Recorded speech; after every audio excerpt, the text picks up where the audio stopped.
If you are an estate agent, letting agent, or someone who is interested in the property market, then this, the UK Property Market Stats Show, is for you. My name is Chris Watkin, and each week I have a special guest. This week, returning for the second time, is Simon Gates, known to many of you in the industry, an absolute legend and superstar when it comes to business generation and stats. Thanks for joining me today, Simon. Thank you very much for having me back, Chris. Appreciate it. Bless you. Right. Okay. So, ladies and gentlemen, for those people that have not watched the show before, the show will last approximately 1 hour. The first half will be talking about the UK property market, where Simon and myself will be looking at listings, fall throughs, sales agreed, exchanges, net sales, house prices, and just basically lots of groovy stats on the UK property market. The second half will be focusing on a town or a city where we will deep dive and analyze the estate agents in that particular town using a piece of kit, which we will show you in a bit. The bit of kit allows great estate agents to shine, and I certainly know for a fact that Simon is a bit of a fanboy of the bit of kit. The bit of kit we're going to show you will show you which estate agent is overvaluing, which estate agent is really poor at selling houses, and the ones that are really, really good. So if you are an estate agent and you are being troubled by those sort of things, then even though you don't come from Salisbury, which is where the focus is this week, you might want to watch that part of the show to look at the piece of software we're going to be using so you could use that software yourself. This week we are on week 18. Can you believe it, Simon? Week 18, where's that gone? Oh my word. Week 18, which is Monday the 5th of May, all the way through to include Sunday the 11th of May. We will be comparing this week 18 with other week 18s, and we will also be comparing it to year to date compared to other years going back to 2017. I just want to say for the record, ladies and gentlemen, this was a bank holiday week, so some of the stats have been affected by that, but we will cross-reference that against other weeks and show you why the numbers are down because of the bank holiday. So without further ado, Simon, shall we go to the stats? Let's do it.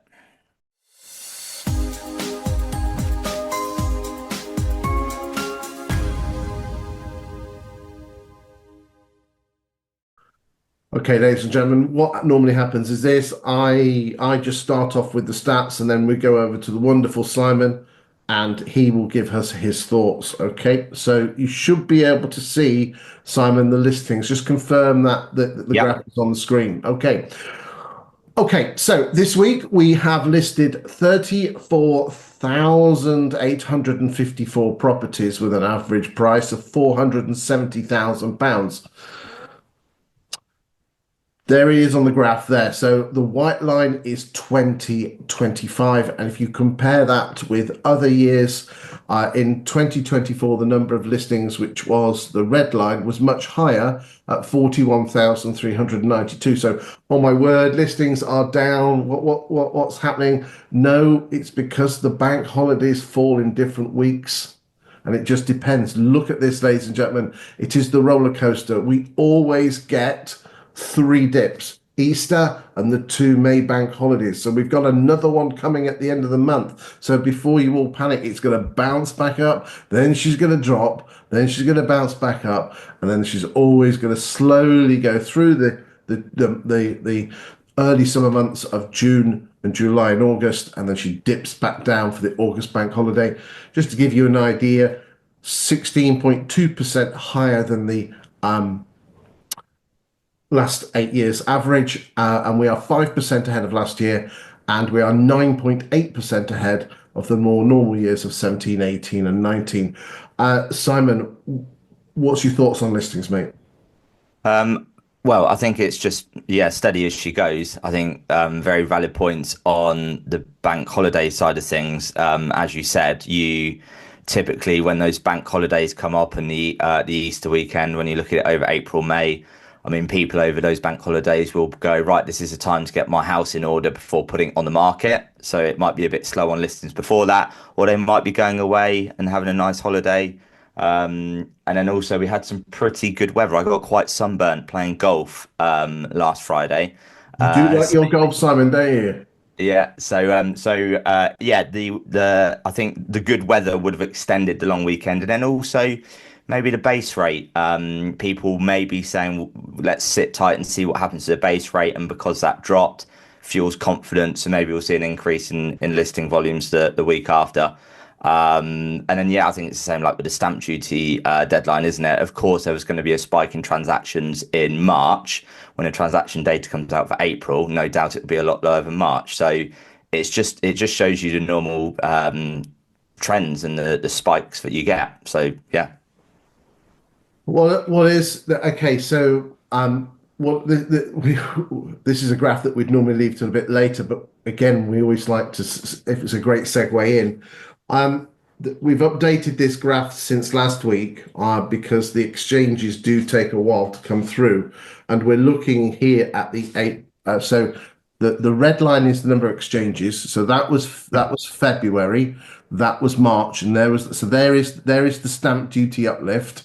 Okay, and so you would have so therefore we haven't got all the April figures through, but last week that red line was down here. She takes a few weeks to catch up, but you can see the net effect so far is between there and there, which means on the whole scheme of things, we're still net. That growth there is a lot bigger than that little drop there, and I still reckon there are a few more exchanges in the pipeline from March that are not showing yeah. just okay. Sorry, from April because it takes a while for it to come through. Right, whilst we're here, let's just have a quick look at the stock levels. This is the number of properties for sale at the end of April. So the 30th of April, midnight, going through to the 1st of May. And we're on 714,000 properties for sale, which is slightly more than the same time last year at 672. Um, I, I, I don't know if you watched last week's show, so I know you're a bit busy man, but the net effect of the number of properties for sale is not that massively different to what it was in 17, 18, and 19. Um, Although we were at a town last week where the number of properties for sale was almost double than what it Uh, was the year, 17, 18, and 19. Absolutely, absolutely fascinating. That was Brighton. The number of properties for sale in Brighton is double what it was pre-COVID. Whilst nationally, it's probably 16, 17% more. okay. It just shows you that some aspects of the property market, there's a kaleidoscope that a lot of stats they move up and down at the same rate, and you will see. If you see that and again, this is the national figures, is that the shapes of the graphs are almost identical. It's just whether it's the tide is up or the tide is down. Mm, yeah. Okay, you can see that there are patterns here. So, but there are always anomalies, and it just shocked me in Brighton. I don't know if you know Brighton at all. Being there when I was a kid, I think I used to get disappointed that the beach had pebbles on it rather than sand from memory. That used to annoy me as a kid. You know, you're so right. You're so right. Maybe we can have a word with a few estate agents to get that sorted out. But yeah, you're right. That's exactly right. Right. And again, whilst we're here, properties, estate agents, sales pipelines, and unit numbers. Again, 453 going into at the end of April. Um, there was a lot of exchanges, but there was a lot of sales pouring in at the top. So estate agents' pipelines are awesome. The problem we've still got is getting the buggers through, isn't it? I mean, what are you hearing from your estate agency clients, ladies and gentlemen? If you are an estate agent and you are looking to grow your business, a person that you should be speaking to is this young man here. He is exceptional at using property data to attract people to you as vendors and landlords. Are you hearing anything with regard to pipelines and getting sales through? Yeah, it's just the same old thing really of recent years where it's, perhaps when we were agents, Chris, you'd turn your pipeline over once a quarter, whereas now it's like two and a half times a year. 2.5 is the is Yeah, the, the recognised which rate. So which is just yeah, which is crazy.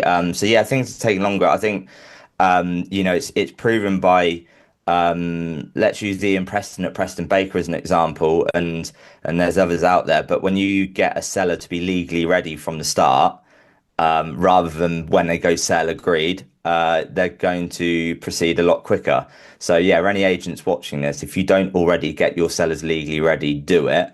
But and then also, I know this is slightly irrelevant to what you're asking, but I think we would have discussed it when I was on last time, when you and 28 had combined about the longer a property is on the market, the more likely it is to fall through, for Oh, example. So right. things like that, or price reduced properties take longer to sell. Price reduced properties are more likely to fall through. So I know this sounds so obvious to estate agents watching, but in this market, you price a property correctly and you market it effectively, you will sell it. Fact.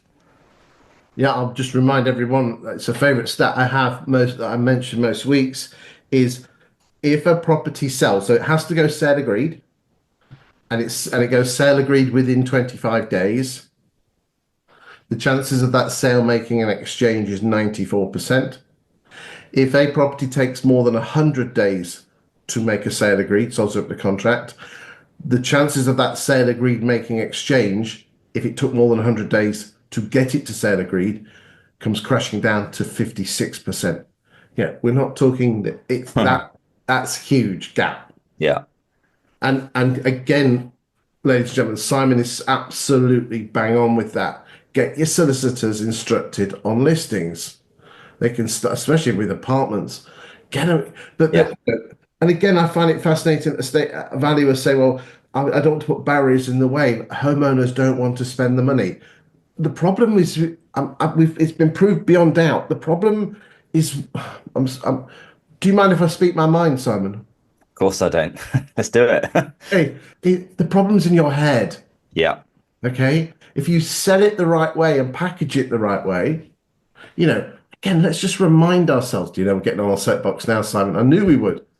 I knew, because we're brothers from a different mother. Okay, you're the slim version. Look, in April, 51.9% of homes that left estate agents' books, you got paid on because they got exchanged. The other 48.1%, the 48.1% left your books unsold. And if any of you say, yeah, but they might go to another estate agent, remember only 5.9% of homes that go sale agreed are with the second agent. So if it leaves your books and goes to another agent's, its chances of selling are pretty small. A, because not many estate homeowners go to another agent, and when they do, the chances of it selling do actually come crashing down. I think the percentage chance of it going sale agreed goes from around 60% to just around 40%. I've got the exact number somewhere, but I'm not going to bore people to death me trying to find it for 5 minutes. But it's just absolutely shocking. Simon, you're bang on. Get the property on the market at the right price with a decent fee. Get the solicitors is instructed. What's your thoughts on reservation agreements? Yeah, I'm a huge fan of reservation agreements. Love Brian Manson Gazelle, but appreciate other ones are available. Other ones are available, but we do really love Brian Yeah. from Brazil. Love how passionate he is about the industry even after all these years. And yeah, I've worked with plenty of agents, as I'm sure you do as well, who use reservation agreements and they have single digit fall through rates. Yet the UK average is what, around 25%. So it's like you can literally cut your fall through rate by a third. But again, you'll hear agents say, no one will ever sign up to that in my marketplace, but there's probably another agent in your town who is using it effectively. So yeah, I think it's all in the mind. And just going back to your point around people paying up front, again, going back to Ian Preston with the whole flexi fee model of Preston Bacon Greenhouse OS. What's the stat from him? 80% of their sellers choose to pay something or everything up front. And I said this to him on my podcast. I said, and that's tight Yorkshiremen who are willing to pay up front. So if he can do it in Yorkshire, I'm sure it can be done anywhere else in the UK. And you're so right. And really, what it comes down to, in my opinion, is especially most, but not all, employed valuers do not care. This is strong.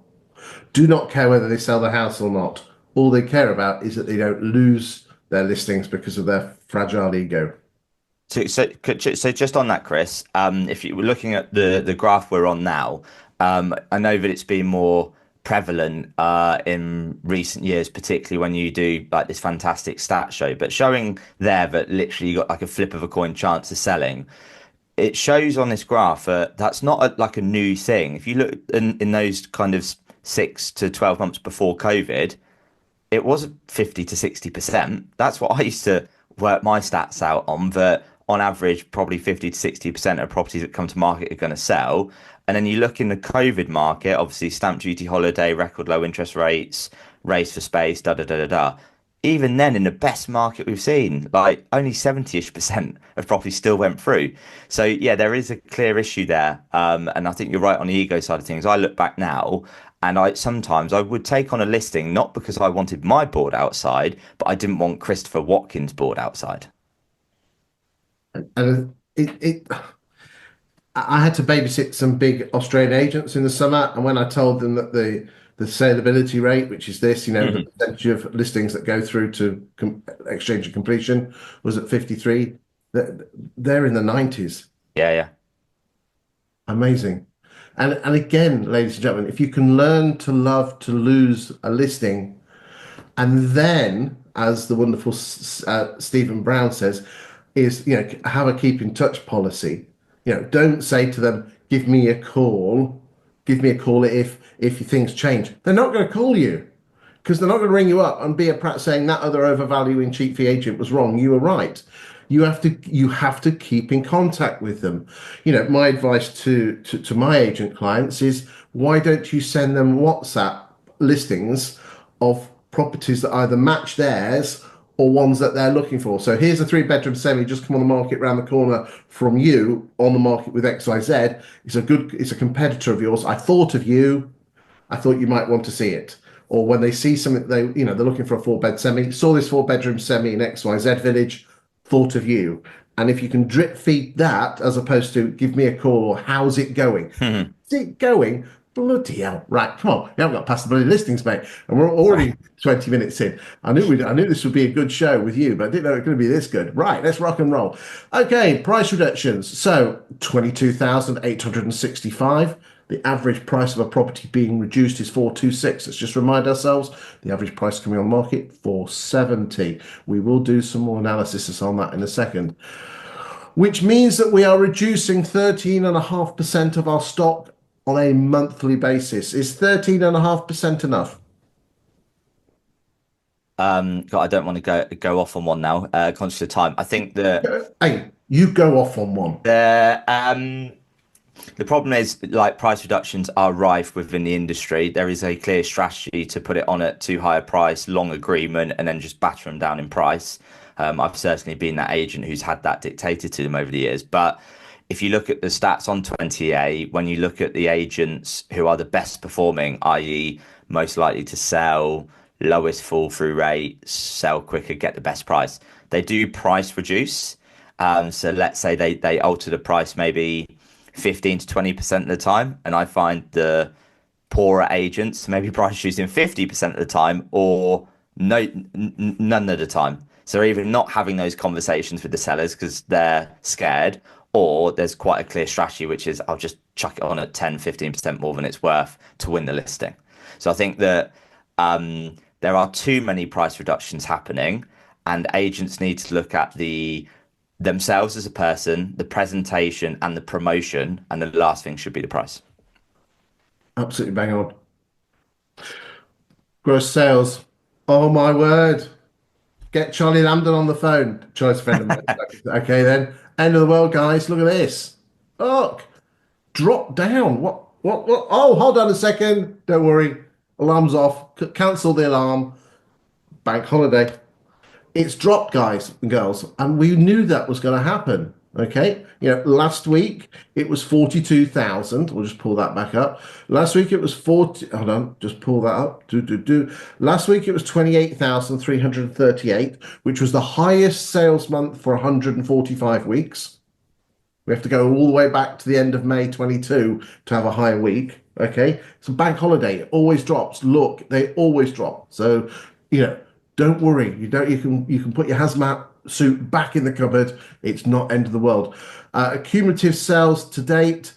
468,857, which is 8% further on than last year and 17.2% further on than the more normal years of 17, 18, or 19. The average price of a property selling is 367,569. Okay, thoughts on this? Yeah, just very quickly for any agents who have not watched the show last week or really taken in what you just said, the biggest sales week since May 22 last week, did you say? Yep. I mean, if agents are not putting stuff out on socials to say great news, everyone who's doubting confidence in the market, the biggest best sales week we've had since May 22, bearing in mind all the political economic uncertainty we've had, I think is an unbelievable stat that they should be utilizing. Well, when we go to Salisbury, we're going to trial looking at the top agents' social media, and it Oh, is okay. yeah, Okay. we just I just thought we'd have a look, just to see why certain agents are what they're doing, and it's certainly an eye opener. Anyway, right now this is really interesting, ladies and gentlemen. Is the as we said already in the show before, the average price of a property that's come onto the market 470,000, and the average price of a property asking price when it went sale agreed. Now we don't know what it actually went for. However, we do have some stats which again, Simon, you kindly highlighted to me the Hampton stats, which shows the average price difference between sale agreed price and the list and the asking price at sale agreed. It's always around 1 or 2% below, and that has never changed for about nearly 20 years, apart from the COVID years. We do have that sort of stats from 20 EA, but they only look back 2 years. Interestingly, Simon, I was just looking at those 20 EA stats, and the average is around 3% at the moment for the last two Yeah. years. Okay, so where that gap, but anyway, the magic thing here is, ladies and gentlemen, it's the gap between, and it's the trend, and there's a 28% difference. So what that's saying here is this is the stuff that's selling has been pretty stable. Let's just put that back around that 350, 360 mark, but the houses that are coming onto the market are getting more and more expensive. So these posh houses really do look good on your books. Hmm. But the more you go, I did some analysis a few weeks ago where we analysed the saleability of the property by price range, and as soon as you go over 500,000, the saleability drops like a stone. Yeah, Amazing. I think that's such a key point there as well in the business. What's that classic saying? Revenue is vanity, profit is sanity. If I look back at the figures of the office I was running, there was a clear. I knew that the properties that were most likely to sell, Chris, were 250,000 to 500,000 in Newport Pagnell, and that's where I did 80% of my business. But I go where you're going to earn money rather than listing the vanity stuff that isn't going to sell. And that, again, that's why there's a 50-50 chance of selling the property because massage your ego. I've got this nice big house, but is the seller motivated? Have they got a realistic price? Will they let you market it in the right way? When actually you could have taken on another listing down the road that ticks those boxes and is actually going to earn you money. Good stuff. And again, this puts this into stark relief. We're just looking at a standalone week of week 18, but there is, you can see how the greenish line is going up and up, but the turquoise line is actually dropping down, and it's doing that. Yeah, fascinating. Um, Again, there's a standalone weeks. Right, Resi sell through rate. What percentage of your properties that you have on your books are you selling? And in April, 15.36%, which means you're selling just under 1 in 6 of your properties. And again, ladies and gentlemen, there's a reason we bring Simon on because he's absolutely insightful. Is this that even in the crazy years of 21 and 22, estate agents were only selling around 30% of their sales stock. Amazing. Over to fall throughs. So this week, 5,415 properties with a percentage of 23.17. Okay, and again, that's just showing that week. Again, 2020 was the cut. We were still in lockdown. We were about to start coming out, and the number of fall throughs. But again, I think this is a better graph. Is what percentage of your pipeline fell through? This is a always month in arrears, so we're looking at April's here, and again, we are around that 5.5, 5.6 mark. So there's no, again, there's nothing there really to talk. Is it what anything there that you can add? I think Steady it's just goes. normal stuff with fall through rates, and I think it shows that they're kind of being steady, which highlights that post stamp duty deadline, the whole Donald Trump tariff saga and everything hasn't meant people have gone, do you know what, screw this, I'm withdrawing from my move, and that's it. It shows that people are, listings are up, sales are up as a whole. Fall through rates have not gone through a cliff, but going back to the whole reservation agreement thing, getting your sellers legally ready. The quicker you sell it, if you don't price reduce, it's less likely to fall. Like there's success leaves clues, right? That cliche. There is so much data out there that highlights how to avoid fall through rates. Like go and look at that data and look in your business and go, okay, are we avoiding these things, or actually are we doing some of these, which is why we're having a higher fall through rate. Indeed, and again, the software we're going to be looking at allows us to compare yourself against your competitors using independent, clean data. Net sales 17,958. That's going to be lower simply because it is the bank. The sales were lower, but the gross sales were lower. So again, there we go. Year to date, we are 6% higher. This is the stuff we're going to get paid on. 6% higher than 2024 and 12% higher than 17, 18, and 19. Again, just nice and steady she goes there, mate, in there. And again, anything you want to add? Can you just go back to graph 22? Apologies, I'm putting you on the spot, but I know you're good at this sort of stuff. So the where net sales are now, Yep. the, the this might be a lack of understanding from my point of view, but if you were to compare, so 6%, 12% higher than 17, 18, 19. Yep. If you look at where interest rates are now compared to where they were in 17, 18, 19, Yep. if you'd said to someone in 17, 18, 19, your average 2 year, 5 year, whatever will be in the fours, 5%, they'd be like, Jesus Christ, I'm not buying in that market when they were less than 2% in 17, 18, 19. So it shows that the appetite is there. So whilst the media love to sell negative headlines, the Uh, affordability is there Bad, for people. bad news sells newspapers. I mean, I did some research for my clients about affordability because the Nationwide do chuck out. Yeah.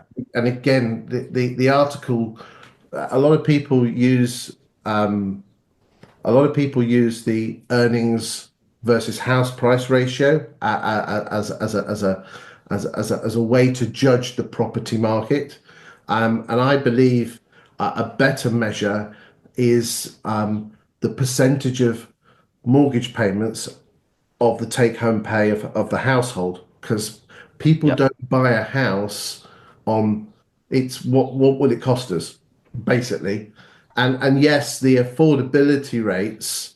Let me just see if I can pull one up. Just give me a second. I'll try and fill as I go. But the affordability rates are higher today than they were before. Hold on, actually, I'm going to find this article here. Where is it? Was it? Oh, it's the next 2 seconds. I think it is. This is worth the wait, ladies and gentlemen. Hold on a second.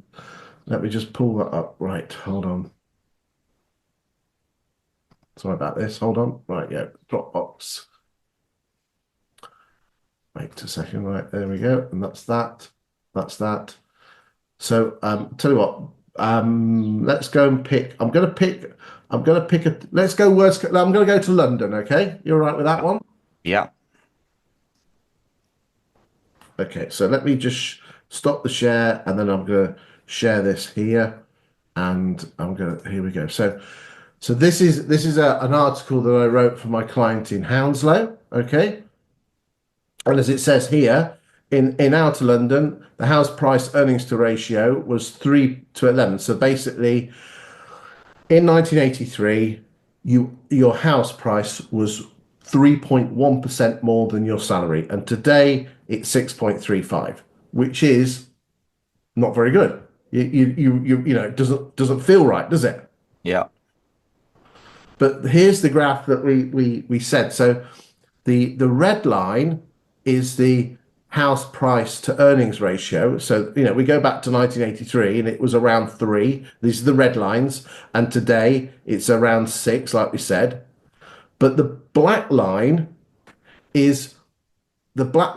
is the mortgage payments as a percentage of take home pay. Okay. And that the take home pay is around in Hounslow is about 45%. When it was back in 1983, it was 30%. But look, it was up at 70% in 1989, and it was up at 50% in 2007. And it has dropped. You see that little bit there, Yeah. that black line dropping. This is why first-time buyers are buying. Again, this is how this article explains this graph in a lot of detail. Is that this is why a lot more first-time buyers are buying, because it's got cheaper to buy a house, even though interest rates are higher. Because this is the bit, is that people's salary in real terms is higher today than it was 3 years ago. So even though house prices have remained the same and interest rates have gone up, people's salaries have gone up a lot. It doesn't feel it, but they have. Because again, I don't feel like it. No, the cold hard facts are you are being paid more money. Yes, I know the interest rates have gone up. Yes, I know inflation's gone up, but still you're being paid more generally. This is the general UK population. And if anyone says to me, "Well, what about people on, at the lower quartile?" The minimum wage has doubled in nearly 10 years. Yeah. I Okay. just So on this. yeah, go Go on. on. Sorry. Yeah, I was just going to say, Chris, I don't know. So I'm glad I made the point because I knew you would have the data because I've seen you speak about it before. If we go back to the 80s as well, this might be a sweeping statement or stereotypical comment from me, but I would say in the 80s there were a lot more one person household incomes than there are in 2025. And it frustrates me when you see house price to earning ratio based on one income when I think two-thirds of mortgages are two people. So if we've got more two person mortgages than we would have done 40 odd years ago, that's part of the reason again why you're going to have a lot more first time buyers in the market with their affordability being better because there's two of them paying off a mortgage. Yeah, yeah, and fortunately or unfortunately, if you roll the clock back 40 years, there were a lot more one-income households, and now it's two-income households. It's and how that affects family dynamics. Well, let's not go down that rabbit hole because we'll be here forever. But but you're right. I mean, again, as I said, I know this lies, damn lies, and statistics, but and you make a very valid point that there's a lot more dual income families. Yeah, house prices have gone up. The question is, do you want to buy a house or not? You know, because if you're not buying a house now, how are you going to pay the rent when you do retire? Anyway, let's carry on because otherwise we could be Yeah, here yeah. forever. And this is the stat show, not the UK. Put the UK property economy back to sort it out. Right. Okay, a couple more extra graphs before we go to Salisbury. Gross sales as a percentage of listings and price changes as a percentage of listings. Um, Finally, pound per square foot. This is some people agree with me, some people don't. But the orange line is the pound per square foot on the sales agreed, and that line, ladies and gentlemen, matches the land registry figures in 5 months' time with a Pearson I had it in my head. A Pearson, I can't say the word Correlation. correlation, thank you, coefficient of 0.92, which is a 92%. Okay, so basically, if you want to know what's happening with the land registry, follow that orange line, ladies and gentlemen, because it is almost perfect. Almost. And again, look, a little huge gap here between what properties are coming on the market for. So again, the posher houses tend to have a higher pound per square foot figure. It's like a classic bend. So the really small houses have a high pound per square foot, and then as they get more expensive, the pound per square foot drops, and then around 1 million it starts to go up. So interestingly on these stats, we only go up to 2 million because anything over 2 million really cocks the figures up. Yeah. And okay, so that's why it says all properties up to 2 million. But just there you go. Keep an eye on that one. I think that's the end of the first part of the show. Anything you want to add, Simon, before we go to Salisbury? Uh, just for as boring as it sounds, I think it's just steady as she goes in the market. Nice stable conditions with everything that's been thrown at it the last 5 years. It just keeps going. It just shows with the uncertainty out there, I think the British public know that housing is a safe bet and it will continue to be. Ladies and gentlemen, you can see why we get him on the show. Right, without further ado, let us go to Salisbury.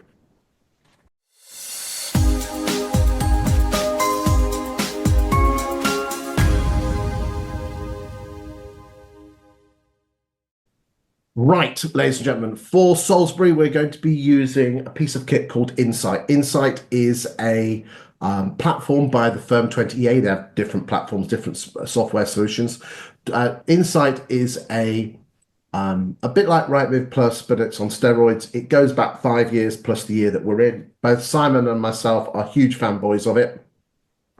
And this is available for estate agents. Now, again, please don't mention my name and don't mention Simon's name because none of us are on commission. But I know Simon has this, I have this. And again, for transparency, I get given this free of charge on the understanding that the data that we've already had in the show earlier on. That's where that data comes from. And again, they allow us to use this to show what you're doing in Salisbury. The kit itself is available. There's a free version, which where the data only goes back 3 months, but it just gives you an idea. There's a paid for version, which gives you around 10 postcodes. And then there's a regional one and there's a national one. Most of the estate agents, the bigger estate agents, have it, and I would strongly recommend. Would you say the same? It's a great bit of kit, isn't it, Simon?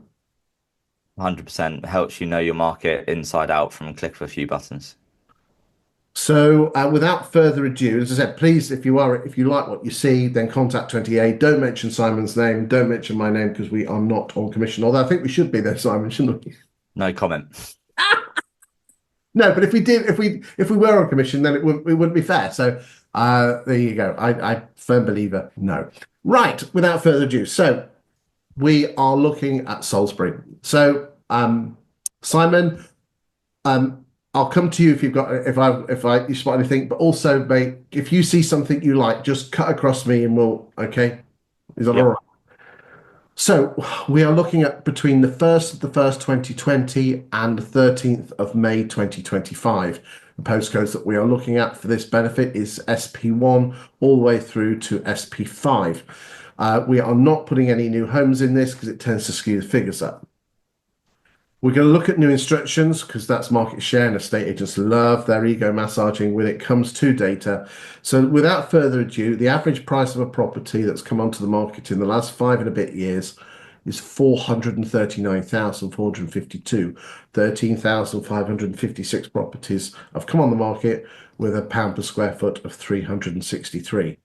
So let us have a look and see who the main players are. So the first off, we'll start off with Carter and May. And we can see here that their average price is 347, which is in line with the average. And some fairly decent growth there, isn't there, mate? Yeah. Yeah, That's there is nice. there. Really good. Let's just see. Why have we got some spikes here? Right, okay. So I noticed that we've got a Connells in there, and Fox and Sons is also part of the Connell sequence group. So I wonder if they have spikes in the direction. Again, the wonderful thing about this piece of kit, ladies and gentlemen, is that we can see stock levels and we can see how other agents. So I'm just trying to work out if they're saving their stock in December for a January launch. Let's have a look. Yes, they are. Yeah, Look. yeah, interesting. But Okay. so that could be that. So it's interesting. So this this might go completely against what the data might show. But if you think of, you said Connells and Fox and Sons, that's part of the whole launch on Boxing Day, right? Whereas is this an agent who goes, well, that's a load of BS. It's just a corporate thing. Let's put them on at the start of the new year because the data from Rightmove shows that's where the traffic really starts to pop. That's yeah. So Carter and May appears are going against the two big um Connell sequence. Again, let's just have a quick let's go to the Connell. So that's Connell's. There's our crystal spikes, okay? Yeah. Okay. Just hover them over them. December, December, December. But again, isn't it interesting that their January numbers drop? So therefore, what we're looking at here, ladies and gentlemen, notice their price is 294, which means they're probably more of a Tesco's, Morrison's brand. Again, just using supermarkets as a brand an analogy. Their listings drop off in Jan. So really, what we've almost got to do is just balance it out. And again, we're looking at percentages here, ladies and gentlemen, not actual numbers. So therefore, you could say, well, that spike is much bigger than that drop. Yeah, but if there's a lot more listings, and there are a lot more listings in January than there are in December, percentages are a little bit ego. It's the actual numbers. Let's have a look at Fox and Sons. Christmas spike. Yep. Christmas spike. Christmas spike. Have we got a Christmas spike this year? Didn't do so well, did they? But again, did have a decent, again, a slight growth from around 5, 5, 6 to around 7 or 8. Let's go back to Oliver Chandler. We don't want to miss Oliver out. That's nice growth. Yeah. Let's go to Whites. Nice and steady between 5 and 6. Looks like you're having a good May. Well done. Boat rights. Okay, guys, you seem to be drifting off there. Simon Colligan, again, seems to be losing market share. So it looks like Carter and May and Oliver Chandler are the agents who seem to be pulling away. And it seems that Connells that seem to be in their lane, White seem to be in their lane, Fox and Sons seem to be in their lane. Boatwrights looks like, I mean, look, they were big players back in 2020. So it looks like Carter and May and Oliver Chandler's stock is coming at the expense of Boatwright. Simon Colligan also. Woolley and Wallace, you well done, guys. You're growing. Five. All right, we will look at the upper quartile. Looks like they're the posh agents. Yeah. Okay. Again, just jump in at any time. Hamptons, as you would expect, posh will do the posh bit. You posh guys and girls. Goadsby, Middleton, and Major Venditum. I wonder if that is the Latin name, the Roman name for Salisbury. I don't know, and that is a guess. Jordan seem to be dropping. Savills, we'll look at the upper quartile in a second. EXP, we are big fans of EXP. Hey, look at that. They're doing all right. Yeah. Charters, again, they're a Winchester estate agent. Very, very good. You Move, Purple Bricks, Baxter's. We'll just Wentworth had a good month there, so Yeah. but okay. Right, let's just look at the upper quartile.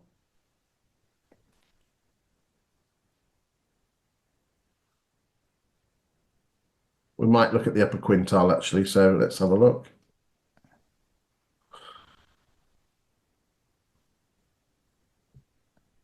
Okay, we're going to go 750, which means that's the upper 10 or 15%. And you can quite clearly see here that Savills and Hamptons and Woolley and Wallace are the big agents. Interestingly, let's just have a quick look. Carter and May. Now, again, that is quite normal. There's only 2 locations in the UK and really actually one that does it really well. There's only one agent. There's only one city where the dominant volume agent is also the dominant agent in the upper quartile, and that's Exeter with Wilkinson Grant. because again, you used to work for an you Yeah. used to work for an upper quartile agent. Although again, Newport Pagnell would doesn't seem to be upper quartile. So Um, Yeah, so without massively going off on one, I said earlier in this conversation before we moved over to Salisbury that the prominent price points that I sold were 250 to 500. So when I used to have meetings with other managers and they're selling properties close to 1 million, my office was landlocked by the surrounding offices, and it was very rare I'd be selling things at 1 million plus. So I would have broken that trend where I listed and sold the most across the whole market, but and then also above 500, above 1 million as well. interesting. Well, let's not say any more because we don't want to offend your previous employer. Okay, let's just have a look. So let's just see who the movers and shakers are in the last 12 months. And we can see here that Carter and May are at 12%, Oliver Chandler at 8.5%. So that this is interesting again because we can look at long term, but we're also looking at short term. So you've got Carter and May who seem to be 50% more, and then there's like a lump here of 4 or 5 around that 8 or 9, 7 or 8% mark. EXP, let's just have a quick look at you guys. Yeah, okay. I've been a massive fan of the self-employed model. Um, we will look at the growth rates of these compared to the last year as well on this in a second. I'm liking White's growth as well. They seem to be pulling trees up, don't they? Yeah, they do. So what are you guys doing? Interesting, interesting. Right. Okay. Let us move and have a quick look at stock levels. Okay. So at the end of April, there were in the postcodes 1,146 properties for sale. And if you compare that with the pre-COVID levels of around 750, so again, we've got a growth factor there of around 30%, which is higher, actually a bit more than 30%, mid 30s. No, it's actually knocking on the door of 40. So in 2020, 752 properties. I know we were in, okay, I tell you what, let's go back 1 month to March because there were still more normal years. Okay, that's better. So again, I don't think that's fair looking at April. Let's go to Yeah. March. There you go. So that's more in line with the national figure, ladies and gentlemen, with the stock levels of around that late 900s. And as I said, around that, that's interesting. There was a slight drop between 24 and 25, which again is against the national trend. So you've gone up compared to pre-COVID levels, you've gone up by the same amount nationally. However, you compared to 24, you're lower. Okay, it's only 50 properties, but it's still, that's interesting. Um, anything there you want to have a look at? Or should Just, we go? just on the stock levels, appreciate it is going to vary across the country, but I think that proves a point that so two things. One, there is an increase in supply, so stock levels are going to be higher. Property is taking longer to sell, according to 20A, so that means that stock levels are going to be higher. And that's why we're seeing perhaps price reduction levels that we are and fall through levels that we are because buyers have a lot more choice. So if things aren't going their way, they can go buy somewhere else. So I think that's a point to the estate agents watching is that you need to be telling the sellers that they're not on, to use a classic Tom Panos line, they're not on the market in isolation, they're on the market in competition. So if there's more competition, they need to choose the right agent, have the best marketing and price competitively if they want to succeed in this market. Indeed. This is just your stock levels, ladies and gentlemen. You can see it on a month by month basis due to the agents, and then you can put that all onto one graph here. Again, as I said, it's good to have the stock, but you've got to shift it. Okay. We'll just go down to number 15. Actually, we'll go to EXP as well because we like them guys. Okay, let's move on. Right then, a lot of information going on here, ladies and gentlemen. Before we get to the sexy stuff here, this is your market share on, I think it is new instructions. Yep. So therefore, this is the last 12 months, last year, compared to the 12 months before that. And you can see EXP have had the highest growth. But again, round of applause for Carter and May. They've got decent market share growth. And again, you can see all on that one. Looks like Simon Colligan is dropping in the top 5, and everyone else seems to be growing a little bit. Okay. Um, let's have a look at this. Right. So what do we have here? So A lot of information here. We're looking at the last year.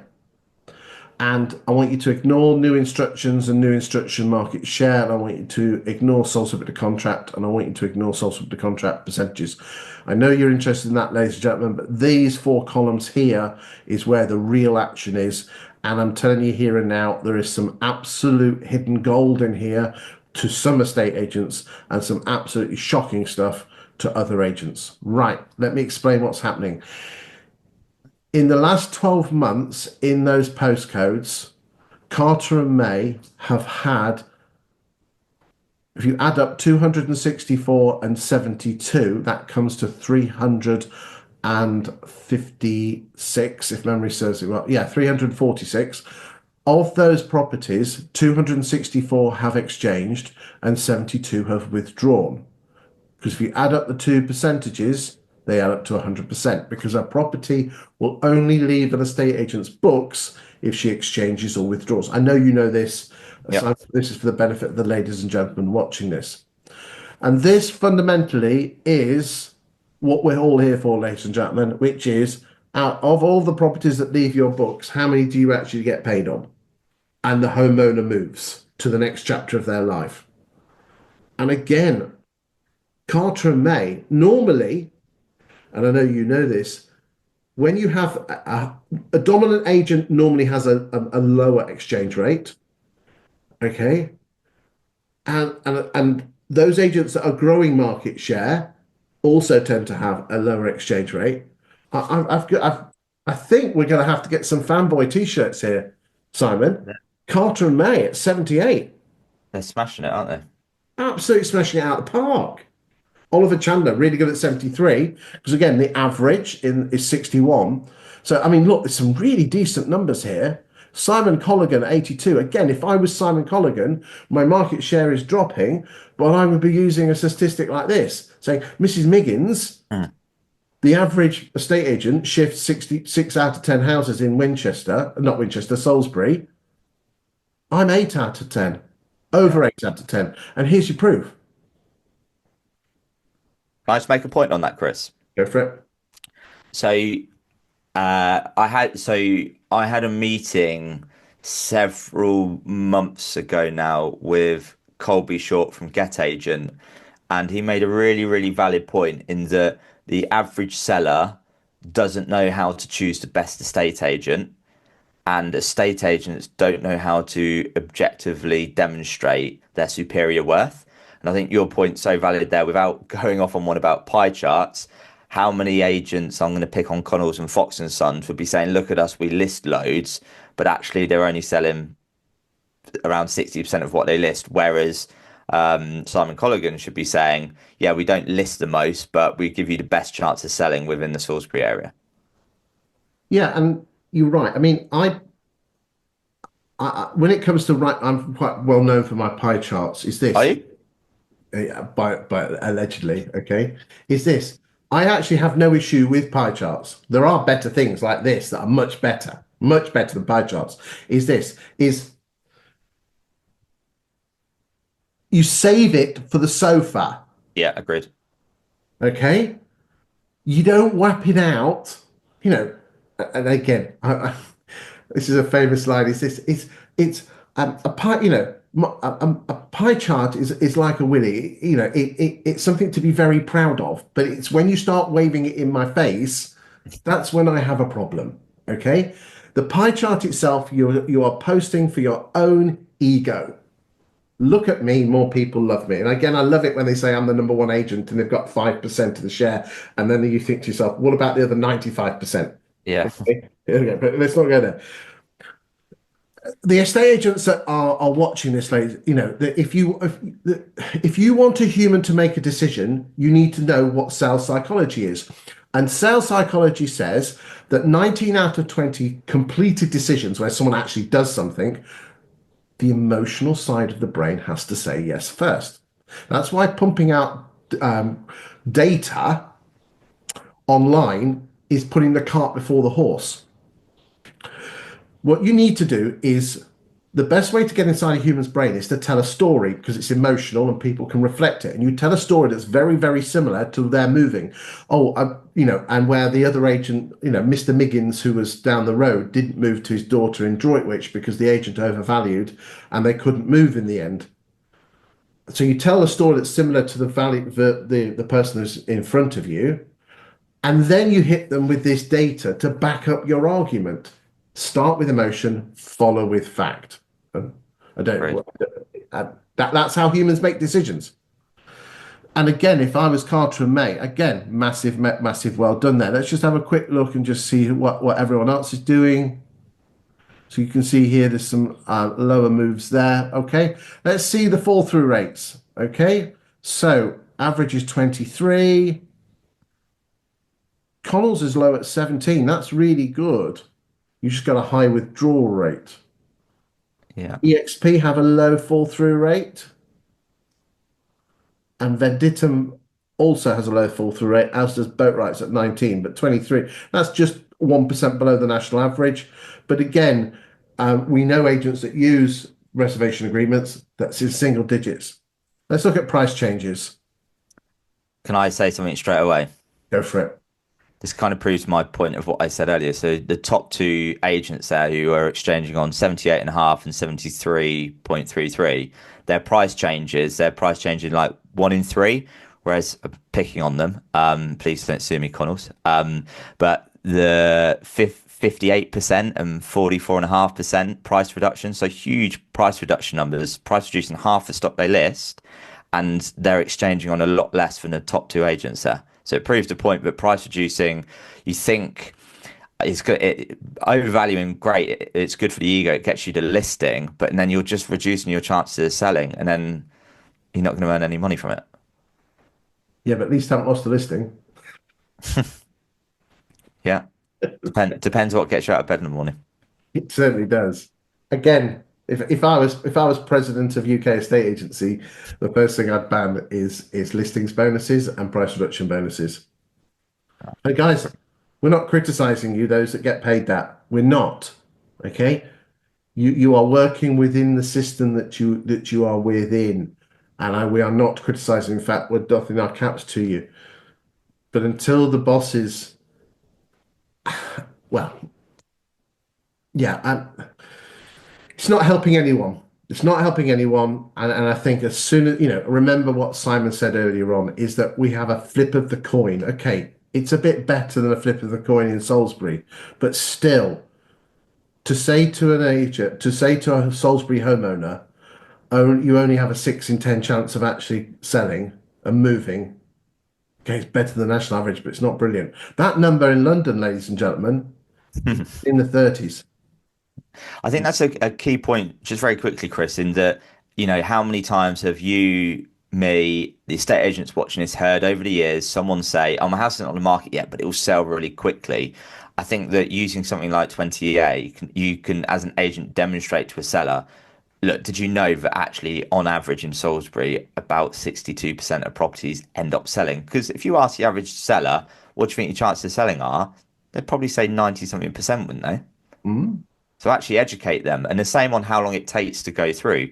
They probably assume, because the last time they moved was 15, 20 years ago when transaction times were quicker, they probably assume that they're gonna have a 90% chance of selling and it's gonna go through in a couple of months. So it's that education piece, and using tools like this can help with that.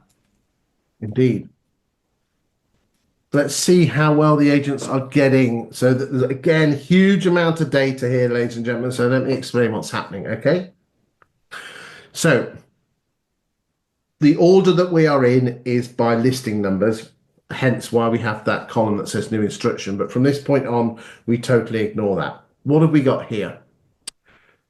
We are looking at all of your exchanges in the last 2 years. So only the properties that you have exchanged on. Now, what happens is this. 20EA have an automated valuation model, a bit like a Valpal, others are available. And they have a figure for every house in the UK. And when you put that house on the market, they look at what you put it on the market for versus what they think it's worth. And we can see here that Carter May put an asking price on 0.31% higher than what they think it's worth. So this is almost your overvaluation. This is your overvaluing stats. And the first thing that's screaming at me, Simon, is no one's overvaluing, are they? It's nice and tight. Yeah, and I think the We are thing, coming here. I know we're coming here in a second. yeah, well, I think just on Carter May as well. Them and Oliver China are obviously at the top in terms of like market share and sales agreed and whatnot. If I'm Carter May and I'm going off against Oliver Chandler, I'm saying, well, on average, I get you a few more grand in your back pocket. We are That's why. we're That's coming why you there in go. a second. Yeah, Patience, sorry, fine, sorry, patience. sorry, sorry. I just have to explain it because again, again, ladies and gentlemen, is that Simon and I, just so you're aware, ladies and gentlemen, Simon and I are people that help estate agents grow their businesses off the back of property data. Okay. Um, some might say Simon and myself are in competition. There's a bit of a crossover, but at the end of the day, I think we also have some people that use both of us together, but you can use us independently. But bottom line is this: is that the if you want to get more listings and you want to use the power of data to get you more listings, then basically ring Simon up or contact myself. We both do it slightly differently, so that there's a bit of you can use both to get you more listings. Okay, so if you're a Salisbury agent and you want to use the power of house price data to use the basically data to get you more business, wrapping it up in an emotional package, then you need to talk to Simon or myself. But that's the end of the pitch, Simon. Is there anything else you want to add on that whilst you've got the ears of people in Salisbury? So go to Chris's YouTube channel while you're already on it 'cause you're watching this and go back and watch the probably almost 40 videos that you and I recorded on the top ways to use the internet for free to get more listings. There you go. In fact, Simon, I'm going to make a note. I'm going to put that as a link, okay, in the write-up on YouTube. Okay. It's over 40 videos, ladies and gentlemen, where Simon and myself, we go through using the power of data to get you more listings. Right. Let's move on. Price achieved.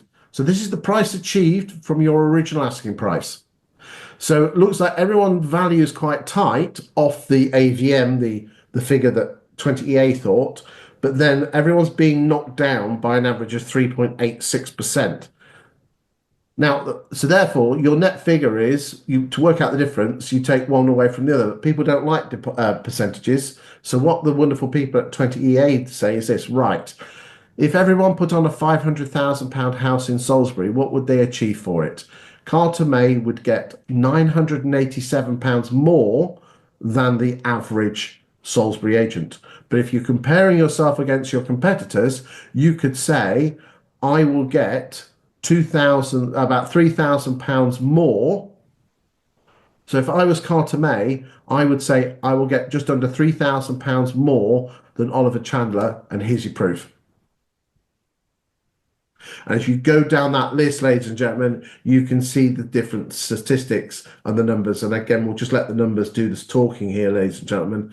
But you can see here, there is quite a variance in some of those numbers. Anything you want to say on that? I'd rather let's just let the numbers do the talking.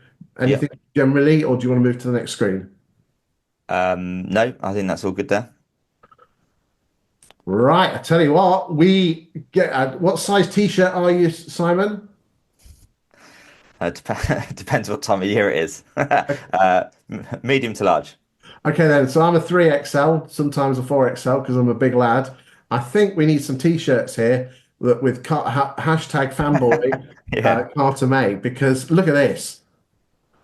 This is absolutely backing what we say. They're pricing them right and they're selling them within 45 days and they're getting them through to exchange with the numbers that we showed you back here.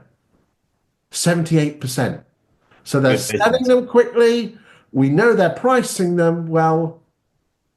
We know they're pricing them well because again, let's just look at the figures again. Hold on. Where are we?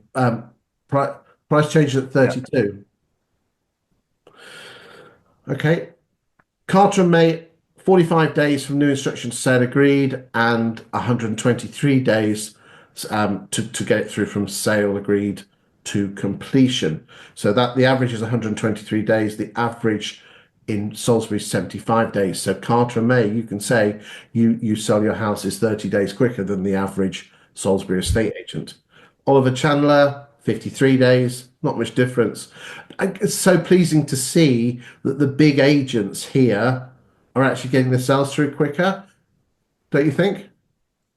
Well, I did. So something that frustrates me, and I had this conversation yesterday, is that you'll get agents who say, "Oh yeah, but you're only as good as your weakest link. It doesn't matter if I get my sellers legally ready, or if I'm good at sales progression, or how good conveyancers are I refer to. If there's weak links in the chain, it makes a difference." And I point them towards 20EA and say, "Well, why is it that there's other agents who can get transactions through quicker than you because you're all in the same chains apparently?" So success leaves clues again. Indeed. I tell you what, just before we go to lettings, let's just have a quick look at the different Facebook group pages of these agents to see if they're pulling any trees up. Okay. So we'll go to Carter May. Okay, let's have a look. Carter May estate agents. Here we go.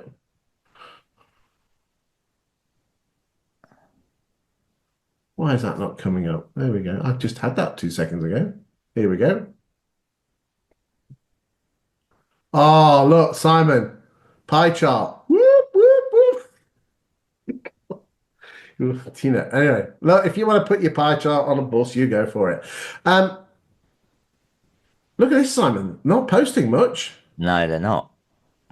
But What? then is that a? I don't know.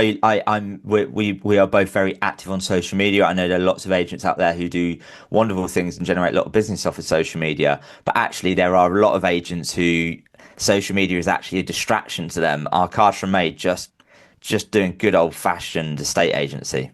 Let's see if they're running any adverts. Oh, you're getting proper geeky now. Love it. Not running any adverts. So they're not running it there. So are they running it off Instagram? I don't know. Have you got Instagram on your phone? Can you have a quick look to see if they're running it? And I'll just go to the next agent, Oliver Chandler. Let's just go to Oliver Chandler. Launching today, listing, listing, listing. Again, Oliver Chandler, a piece of advice here. It's picking a thumbnail. It's picking a thumbnail from the middle of the video. Click on the word edit and change thumbnail to the front of the house. Okay. Oh, let's have a look. So we got the presenter led. Um, uh, Again, Oliver Chandler, presenter led video tours, silver bullet stuff. It's done well. Okay. So, I might contradict myself here. The Instagram's the same as the Facebook for Carter and May, but it looks like Carter and May and Oliver Chandler are again just are they just doing a good old fashioned estate agency, giving people solid advice, getting sales through, etc., etc. I think this shows that they've got room to go even further. Actually, if they had a dedicated person on the marketing or social side to grow their brand even further. Indeed.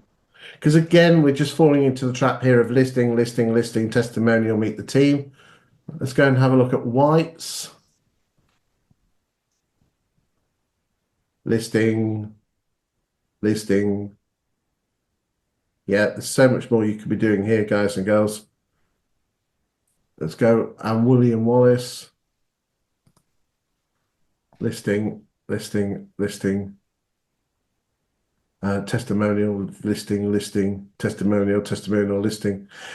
Again, it shocks, ladies and gentlemen, is remember, 36% of homeowners choose their estate agent based on the agent's local property market knowledge. And where you're talking about the Salisbury property market. So again, this is potentially where you guys, you've got the two bigger agents. You could end up talking about the local property market. Let's just have a quick look. Just listings, listings.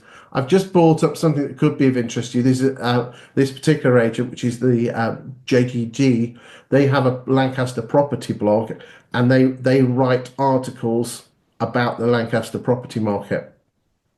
Okay, and again, She does videos as well, which she's very, very good at. So if there's an agent that you really need to be emulating, JGG Gallagher and Michelle is exceptional. Is there any other agents? Is there any other agents that you think people should follow who do great social media? Um, so I obviously agree on the blog market update side of things. I'm going to say actually from a video perspective, slightly different, but people like Tanya Baker and Grant Bates as an example, but they're more Instagram, TikTok side of things. But it doesn't necessarily have to always be the informative blog stuff, which me, Chris and I are huge fans of. But when you've got that emotional side of things, people like Tanya and Grant are very good at that. Yeah, the magic thing is let's just stop the sharing now. Oh, let's just finally do lettings. I think this is important. So let's just see who the main players are on lettings.